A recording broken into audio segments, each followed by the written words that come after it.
Hello students, welcome to maths class. Today we are going to start new chapter number 6. Be my multiple, I will be your factor. Multiple और factor से ये हमने आपकी last class 4 में भी हमने discuss किया, आपने पढ़े हैं कि मल्टीपल फैक्टर क्या होते हैं, हम इन्हें कैसे फाइंड करते हैं. ओके, यहाँ भी ये सेम चैप्टर है, बस इसमें क्वेश्चंस का है वो थोड़े डिफरेंट है. सो यहाँ पे फर्स्टली आपको केट और माउस की एक स्टोरी देखी रखी है. The hungry cat is trying to catch Kanjan the mouse, कि कैट है वो हंग्री है, वो माउस को पकड़ने की कोशिश करती है. Kanjan is now on the 14th step, कि यहाँ पे आपको 1 से लेके नीचे एंड तक बॉक्सेस बने हुए हैं. यहाँ पे आपको सब पे रेक्टेंगल बॉक्स बने हुए हैं. इनमें जो माउस है वो कौन से बॉक्स पे है? 14th बॉक्स पे है.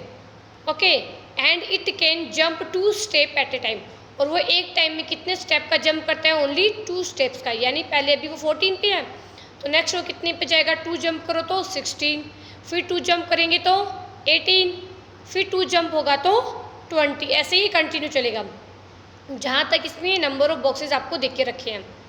फिर the cat is on the 3rd step. यहाँ पे भी दिखाया है कि जो केट है वो कौन से स्टेप पे है? 3rd स्टेप पे है. If the she can jump 3 step at a time, और वो एक टाइम में कितने स्टेप जंप करती है? 3. जैसे अभी 3 पे है तो नेक्स्ट 3 पे कितने पे जाएगी? 9 पे, फिर 12 पे, फिर 15 पे, ऐसे कंटिन्यू है. If the mouse reaches 28 it can hide in the hole, कि जैसे ही वो माउस 28 वाले बॉक्स पे पहुंच जाएगा तो वो जहाँ पे नीचे होल बना हुआ उसमें वो छिप जाएगा. Find out where the mouse can get away safely, कि आपको ये फाउंड करना है कि कहाँ तक वो माउस है जो सेफली पहुँच पाता है. अब आपको जो इन्फॉर्मेशन दी थी इसी से रिगार्डिंग क्वेश्चन है. ओके, फर्स्ट क्वेश्चन आपको क्या देखे रखा है? आपका फर्स्ट क्वेश्चन है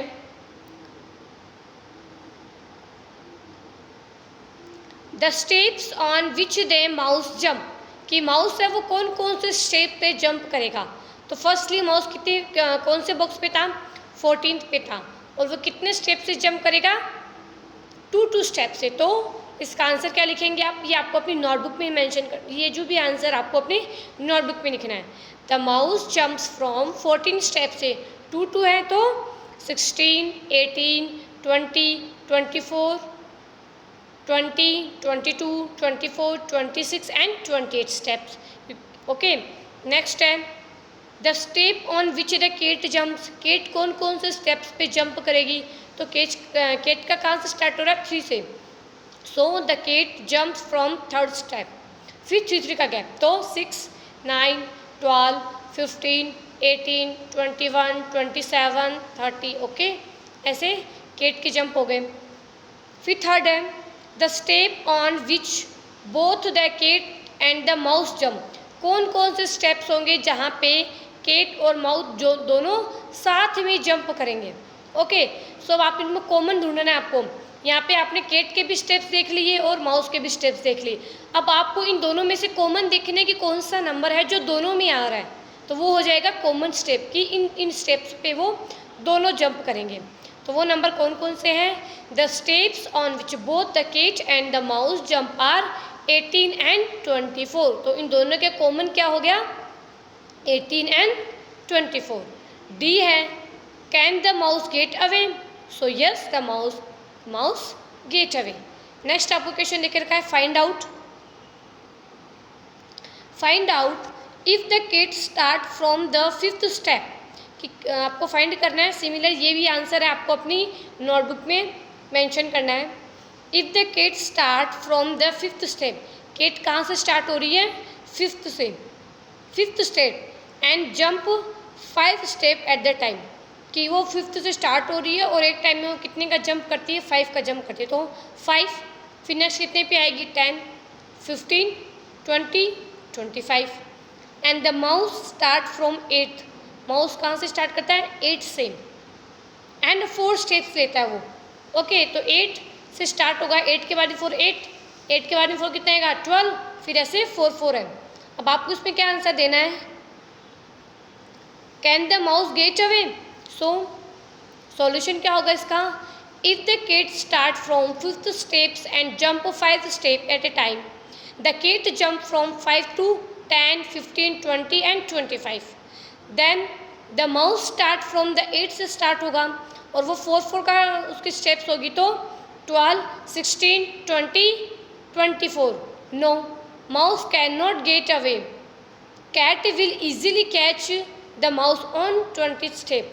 तो जो 20 वाला स्टेप है वो दोनों में कॉमन है, तो वो दोनों का क्या हो गया? कॉमन हो गया. आपको ही पता है कौन कैसे हो गया? जो कैट की स्टेप्स थी और माउस की स्टेप्स में एक नंबर कॉमन है. कौन सा नंबर है? 20. यानी वो दोनों ही 20 के नंबर पे कॉमन सेम टाइम आएंगे, या जो सेम नंबर 20 पे दोनों आएंगे. तो जैसे ही के माउस 20 पे आएगा, जो कैट उसको कैच कर लेगी. ओके, तो ये आंसर भी आपको अपनी नोटबुक पे सॉल्व करना है. नेक्स्ट है, who is Monto waiting for? Monto cat is waiting for somebody. कि मोंटो केट है वो किसी का वेट कर रही है. Do you know for whom he is waiting? There is a trick to find out.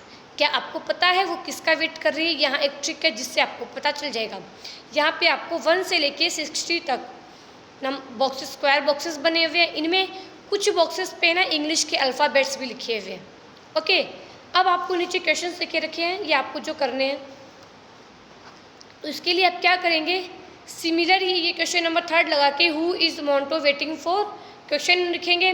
फिर आप 1 से लेके 50 तक ये जो बॉक्सेस बने हुए हैं ये आपको अपनी बुक में, सॉरी नोटबुक में ये सारे बॉक्सेस बनाने हैं 1 to लेके 60. और जिन जिन बॉक्स पे आपको अल्फ़ाबेट्स लिखे हुए हैं वो आप अल्फ़ाबेट्स भी नोट करने हैं. अब नीचे इसमें फर्स्ट क्वेश्चन क्या है? आप पहले कलर नहीं करना है क्योंकि इस पर कलर करने के लिए आपको इन्फॉर्मेशन है. तो आपका पेज वैसे भी वाइट है, तो आपको ओनली स्क्वायर बॉक्स बना के उनमें नंबर्स लिखने हैं 1 to 60. Mark with A red dot all the number which can be divided by 2. जो भी नंबर 2 से डिवाइड हो रहे हैं, तो 2 से डिवाइड कौन से होंगे? जो नंबर इवन होगा या जिसका वंस पे इवन होता है तो वो 2 से डिवाइड हो जाएगा इजीली. तो mark with A red dot all the number which can be divided by 2. कि जो नंबर 2 से डिवाइड हो रहे हैं उनको आपको रेड डॉट से मार्क करना है, यानी रेड डॉट डॉट बनानी है. जो भी नंबर 1 to 60 में से जो भी नंबर 2 से डिवाइड हो रहे हैं उन पे आपको रेड डॉट डॉट बनाना है. ओके, नेक्स्ट है, mark A yellow dot on the number which can be divided by 3 and. Okay, yellow, mark with yellow. और जो नंबर 3 से डिवाइड हो रहे हैं 1 to 60, उस बॉक्स में आपको कौन सा डॉट लगाने हैं? येलो कलर के डॉट लगाने हैं 3 के लिए, कि जो नंबर 3 से डिवाइड हो रहे हैं उनके लिए. Okay, blue dot on the number which can divided by 4. और ब्लू डॉट उन नंबर्स पे लगाने हैं जो 4 से डिवाइड हो रहे हैं. क्लियर? अब नीचे क्वेश्चन बोला है 3rd में, which are the boxes which have dots of all 3 colour. इनमें से कोई डॉट या कोई बॉक्सेस या नंबर्स ऐसे भी होंगे कि जिनमें आप red colour, yellow colour, blue colour तीनों डॉट बनेंगे. ऐसा कुछ नंबर हो गए 1, 2 और 3.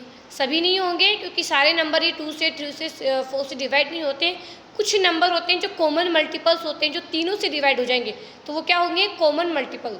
तो आपको वो बताने हैं, वो नंबर्स बताने हैं यहाँ पे इसके आंसर में, कि जिनमें आप रेड, येलो और ब्लू डॉट बनेंगे वो कॉमन हो जाएगा.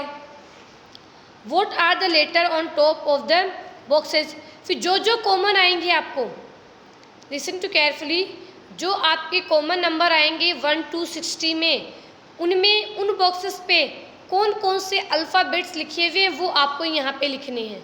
फॉर एग्ज़ाम्पल, जैसे आपका 8 आया, कि 8 पे आपने, जैसे यहाँ पे आपको दिख रखा है 2, 3 और 4. सपोज़ अगर आपका वो नंबर 8 है, 8 नहीं होगा क्योंकि 8 3 से डिवाइड नहीं होता है, तो हम लेके चलते हैं 12. 12 2 की टेबल में भी आता है, 12 3 की टेबल में भी आता है, 12 4 की टेबल में भी आता है. ओके, तो 12 पे कितना, कौन सा अल्फ़ाबेट लिखा हुआ है? M. तो आप यहाँ पे कितना लिखेंगे? What are the letters on top of the boxes. तो वो जो आपके कॉमन बॉक्सेस आएंगे, नंबर्स आएंगे, उनके बॉक्सेस पे कौन से अल्फ़ाबेट लिखे हैं वो आपको यहाँ पे मेंशन करना है. तो आप मेंशन कर देना। जैसे मेरा आया एक 12 आया, तो 12 पे कितना लिखा हुआ है m, तो एक तो मैं कितना मेंशन कर दूंगी m।